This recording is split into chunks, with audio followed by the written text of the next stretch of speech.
always make your sentences very, very clear and easy to understand. Kasi one-shot deal lang yan. Hindi na nila pwedeng ulitin pa. Iwasan ninyo yung mga mahahabang pangungusap, yung mga maraming mga colon, semicolon, mahabang dash, yung mga dot-dot-dot, yung ellipsis, yung mga ganyan, kasi hindi naman yan napapanood sa telebisyon.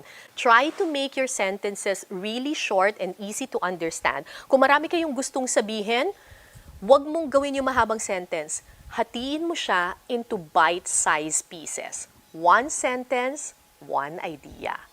Meron akong halimbawa. Kunyari, gusto mong sabihin itong sentence na to. Si Kara na isang guro at matagal nang mamamahayag ay nagbigay ng lecture sa mga guro na galing sa DepEd na siyang nangangasiwa ng edukasyon sa Pilipinas. One sentence.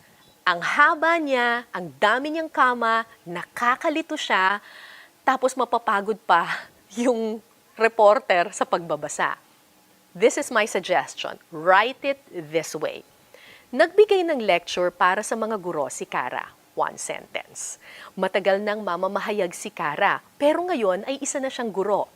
Sentence number 2. Ang mga guro na kanyang tinuruan ay nagmula sa DepEd. Third sentence, and your last sentence, DepEd ang nangangasiwa ng edukasyon sa Pilipinas. Mas simple, di ba? One sentence, one idea.